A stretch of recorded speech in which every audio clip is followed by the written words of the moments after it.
Good morning. എന്നത്തെയും പോലെ നമ്മൾ ഇന്നും രാവിലത്തെ വീഡിയോ തന്നെയാണ് കേട്ടോ ചെയ്യുന്നത്.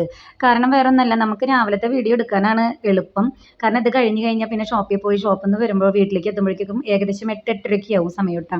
പിന്നെ നമുക്ക് വീഡിയോ എടുക്കാനായിട്ടൊന്നും പറ്റാറില്ല. ഇന്ന് രാവിലെ നമ്മൾ കഴിക്കാനായിട്ട് ഉണ്ടാക്കുന്ന ഇഡ്ഡലിയാണ് കേട്ടോ. അങ്ങനെ ഇഡ്ഡലിയൊക്കെ പാത്രത്തിൽ ഒഴിച്ച് സെറ്റാക്കി വെക്കുന്നുണ്ട്. ഇന്ന് അമ്മ എന്താണെന്നറിയില്ല, എണീക്കാനായിട്ട് ഒരു ഇത്തിരി നേരം വൈകിട്ടുണ്ട് കേട്ടോ. അല്ലെങ്കിൽ ഞാൻ എണീറ്റ് വരണേക്കാട്ടി മുന്നേ അമ്മ അരിയൊക്കെ കഴുകി അടപ്പത്തിട്ട് കാണും. ഇന്ന് അമ്മ അങ്ങനെ ചുരുണ്ടുകൂടി കിടക്കുന്നുണ്ടായിരുന്നു. ഇനി പനി വരുന്നുണ്ടോ എന്നുള്ളത് അറിയില്ല.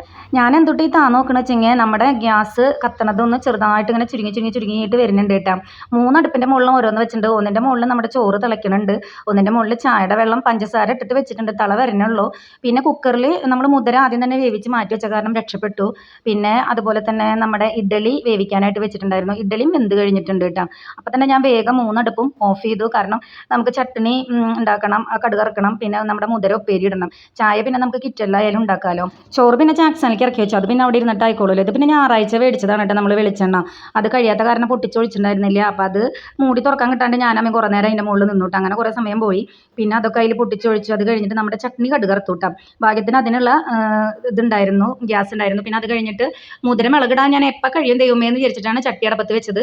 ഭാഗ്യത്തിന് മുതിരയും നമുക്ക് മുളകിടാനായിട്ട് പറ്റി. മാത്രമല്ല അമ്മയുടെ ഒരു കഷായം ചൂടാക്കാനായിട്ടുണ്ടായിരുന്നു, അതും ചൂടാക്കി. അങ്ങനെ ഇന്നത്തെ ഒരുവിധമുള്ള എല്ലാ പരിപാടികളും കഴിഞ്ഞു. നാളെ തൊട്ടിട്ട് മറ്റേ നമ്മൾ കറണ്ടിൻ്റെ അടുപ്പിൻ്റെ മുകളിൽ വേണം എല്ലാം കുക്ക് ചെയ്യണം കേട്ടോ. കാരണം നമ്മുടെ 3 കുറ്റിയും അപ്പുറത്ത് കാലിയായിട്ടിരിക്കുന്നത്, 3ാമത്തെ കുറ്റിയാണ് കഴിഞ്ഞിട്ടുള്ളത് കേട്ടോ. കാരണം പനിയും കാര്യങ്ങളും വന്ന വയ്യായികയും കാര്യങ്ങളും അമ്പലത്തിലത്തെ പരിപാടികളൊക്കെ വന്നതിൽ സത്യത്തിൽ ഞാൻ ഈ കുറ്റി കഴിഞ്ഞിരിക്കുന്ന കാര്യങ്ങളൊക്കെ മറന്നു. ഭാഗ്യത്തിന് നമ്മുടെ ഗ്യാസ് കഴിയുന്നതോട് കൂടിയിട്ട് ഒരുവിധമുള്ള പണികളൊക്കെ അങ്ങോട്ട് ഒതുങ്ങിയിട്ടാണ്. പിന്നെ ഇന്നലത്തെ സാമ്പാർ ഫ്രിഡ്ജിലിരുന്നായിരുന്നു, അത് ചൂടാക്കാനായിട്ട് പറ്റിയിട്ടില്ല. അപ്പം അമ്മ പറഞ്ഞു അത് സാരില്ല, അത് കുറച്ച് നേരം പുറത്തേക്ക് വെച്ചിട്ടിരുന്ന ടെമ്പറേച്ചർ പോയി കഴിഞ്ഞാൽ അത് കൂട്ടാലോ, കുഴപ്പമില്ല എന്ന് പറഞ്ഞു. പിന്നെ അത് നമ്മൾ ശർക്കരപ്പൊടി മേടിച്ചിട്ടുണ്ടായിരുന്നത് ഡപ്പയിലാക്കി വെക്കുകയാണ് കേട്ടോ. പാക്കറ്റാണ് മേടിച്ചിട്ടുണ്ടായിരുന്നത് ഇത്തവണ. പിന്നെ നമ്മൾ കുറച്ച് സീഡ്സും നട്ട്സിൻ്റെ ഒക്കെ ഒരു ഓഫറിൽ കണ്ട ഒരു പാക്കറ്റ് മേടിച്ചിട്ടുണ്ടായിരുന്നു കേട്ടോ. അങ്ങനെ അത് 2 ബോട്ടിലാക്കിയിട്ട് അടച്ചു വെച്ചു കേട്ടോ. അങ്ങനെ നമ്മുടെ ഒരുവിധമുള്ള പണികളൊക്കെ തീർന്നു. പിന്നെ ഞാൻ ചായ കുടിക്കലൊക്കെ എൻ്റെ നിന്നിട്ടായിരുന്നു കേട്ടോ. അത്യാവശ്യം നേരം എന്നാൽ ചിറ്റിയില്ലോ. പിന്നെ ഞാൻ അമ്മയ്ക്ക് ചായ കൊടുത്തു. പിള്ളേർ എണീറ്റുണ്ട്. കുട്ടികൾക്ക് 2 ആൾക്കും പനി തന്നെയായിരുന്നു കേട്ടോ. അവർക്ക് പനി മാറിയെങ്കിലും ക്ഷീണം കാര്യങ്ങളൊന്നും മാറിയിട്ടില്ല. അപ്പോൾ അതിൻ്റെ ഒരു ഉഷാറ് കുറവുണ്ട്. അവരും ചായ കുടിക്കാനായിട്ട് ഇരുന്നിട്ടുണ്ട് കേട്ടോ. ഞാൻ പോകുമ്പോഴേക്കും ചായ എങ്ങനെയും കഴിപ്പിച്ചിട്ട് ഗുളിക കൊടുത്തിട്ട് പോയാക്കി ഒരു സമാധാനം കിട്ടുമല്ലോ.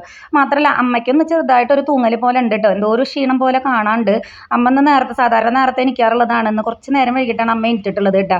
ഈ അടുക്കളയിലുള്ള തട്ടലും മുട്ടലും കേട്ടപ്പോഴാണ് അമ്മ എണീറ്റ് വന്നിട്ടുള്ളത്.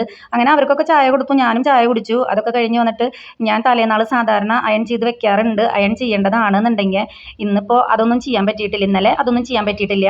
അപ്പോൾ അതൊക്കെ അയൺ ചെയ്ത് അത്യാവശ്യം നേരം വൈകിട്ടാണ് ഷോപ്പിലേക്ക് പോകാനായിട്ട്. അപ്പോൾ ഇതൊക്കെ കഴിഞ്ഞിട്ട് വേണം ഷോപ്പിലേക്ക് പോകാനായിട്ട്. അപ്പോൾ ഇന്നത്തെ വീഡിയോ നമ്മുടെ ഇത്രയുള്ള എല്ലാവർക്കും വീഡിയോ ഇഷ്ടമായി എന്ന് വിചാരിക്കണം. ഇഷ്ടമായെങ്കിൽ സപ്പോർട്ട് ലൈക്ക് ചെയ്യുക. Tata bye bye, see U.